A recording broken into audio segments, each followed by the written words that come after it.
A hush just fell over the crowd not too long ago because they're all waiting in anticipation for those results to come in. Is that right, guys? You guys having fun?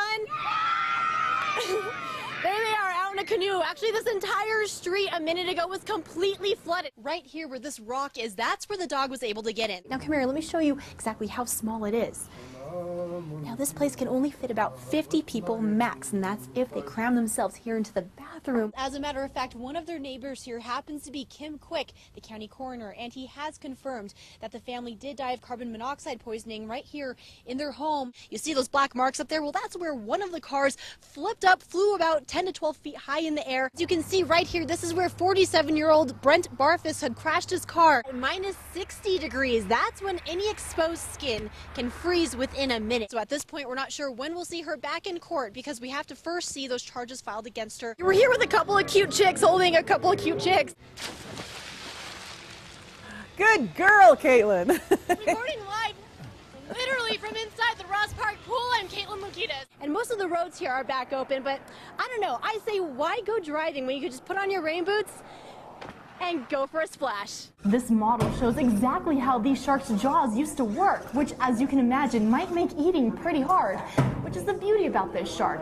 Whether or not it was a frightening predator, still being debated. But what if that were to cease? What would you have left? Well, you'd have tourism.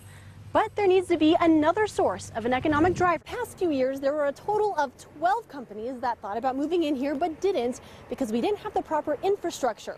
Now, one upgrade that'll be extremely beneficial is to update this current rail line here and to add new ones. But as you can see, even with this house here, everything that they had in the basement had to be moved out, sterilized, and laid out on their lawn to dry off. This is a mini power grid built for the very first time ever right here. And what it does is it controls power sources to make sure it's resilient against hackers.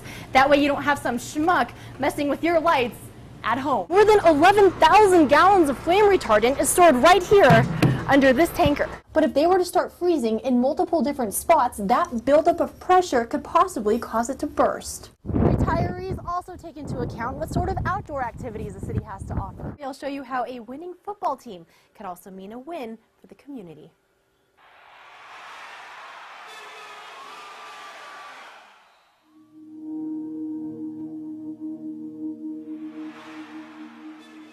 The last time I've heard Holt Arena roar, gosh, it's been so long, I can't really remember what that was like.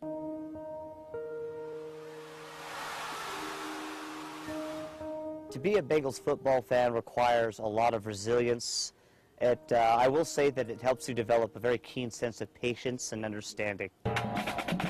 There's always been kind of a divide in the community from the university, like an invisible wall. If you're on the university, don't come off of into the community. If you're in the community, don't go into the university. The morale of the community and the morale of your athletics program kind of feed off each other. You know, in that fourth quarter, they were on their feet, making noise, making it as difficult as possible. And at the end of the game, that crowd, that energy, we were it. They were the 12th man. We have seen probably at least a good solid 30 to 35% increase in the last few months.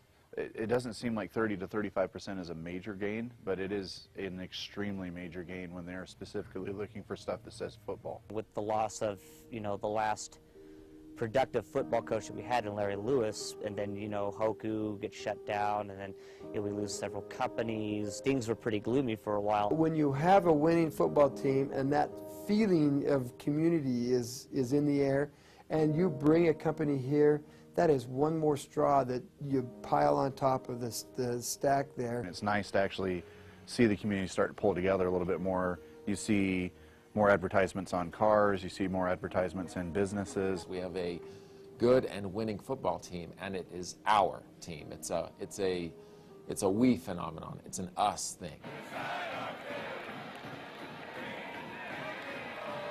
We've gone from everyone's homecoming team to being the team you really don't look forward to playing on Saturday. And remember, the Bengals' final home game is next Saturday against Weber State. Reporting live in the Pocatello newsroom, I'm Kaitlin Loukides. This here is the original building, built here in 1914, making this one of Pocatello's oldest buildings and one of only 2 Greek Orthodox churches in the state of Idaho. Lifting 6,000 1,000 pounds onto the top of this historic building, sitting on the corner of 5th, is no easy task. Very cool. And for almost a century, 99 years old. it's been a staple to the Greek community and part of the city's history. This is a historic moment. For building committee chair Tim Swore, he shared in this church's history for the past 4 decades. June 29th, no air conditioning in the church, 100 degrees outside, an hour and 15-minute ceremony in a packed church. It was, so I knew I got married. But unlike the memories made within the church, that notable dome started to crumble. And it was either going to be fixed or in a pile of rubble because the dome was pushing down the ceiling and the walls. To have an opportunity like this, it certainly is a milestone in my life. But one Pocatello native was up for the task of restoring one of the city's monumental structures. This is a complete new replica of the old one. The old dome was in such poor shape. There wasn't much left of it to salvage. But not everything is new. This here is the original bell that was installed in 1914. And soon enough, it'll have a new home to ring again. Asking you, Lord, to send down your blessings from on high. On a day where a cell phone prayer seems to be good luck, Amen. there's only one way to put it. Unpistevable would be and that's kind of an American Greek thing, but it's unbelievable. Yeah, what he said. In Pocatello, Unpistevable. I'm Kaitlin Loukides. I want to introduce you to one couple who's considered to be a staple on this bus and has been for the past 20 years. You're making me nervous. We do everything together. We've been married 22 years. Our first bus trip was in 1994 with then candidate Phil Batt running for governor. 20 years later, Jack and Mary Jane Raymond have been a staple on this big blue bus. Well, red actually. Express for success! Express for success! This brochure tells the story why we like this bus. They're a team. They're like a ball team. If you've ever received one of these flyers, it was most likely Mary Jane who stuffed it neatly in its packet. Jack's in charge of handing them out. I see the role that I play as to expand the visibility and the interest in the political process. 500 flyers each day for 11 days on tour for 5 tours. That's roughly 27,500 flyers, which some consider dedication. But the Raymonds Some folks complain about what to do in retirement. consider this living the American dream. We find interesting things to do that we enjoy, and this is one of them. They enjoy the fast-paced day-to-day. All you're doing is, what is your job focus? My job focus is to be ready at the next stop to get as far out away from the bus as I can in the time allowed. But it's not to run away. It's to help deliver pamphlets for the candidates. You're traveling the state of Idaho, a beautiful state. No worry about where you're going to stay or where you're going to eat. And just like the campaign trail, the Raymonds won't be slowing down anytime soon. Some are afraid that bringing in these Walmarts or these big chains will kill their businesses, but backers of the tax break say that cities need this in order to grow their economy. This is it. Yeah, we're the last of a store this size. We're it. 85 years running, and Nell's Bilo market's the last local grocery store in the community. Owner Barry Dutton says the store only runs on 14 employees. It's a long ways from 50. So he won't qualify for the tax incentives the bigger guys get when they move in. When some of those big businesses come into town, yeah, they're great, and they always give them the tax incentive.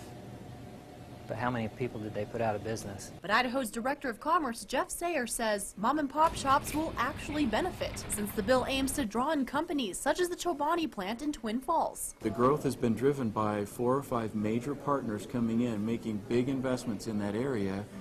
Well, that's going to help every plumber. That's going to help every restaurant. That's going to help every convenience store. All of those smaller businesses benefit by having that broader economic growth. He says this allows every community to compete using their strongest assets, bringing towns such as Aberdeen back up on their feet. When we're in a situation where we're competing with those advantages, it's going to make us competitive, and you're going to see us start drawing in more and more businesses in the areas that we're already good at. But Dutton says he just wants to see an equal playing field. For the smaller guy, you don't realize how many of those guys button up and have to close up either.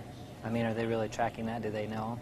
I don't think so. Because in the end, he's hoping the little guys won't end up paying the price.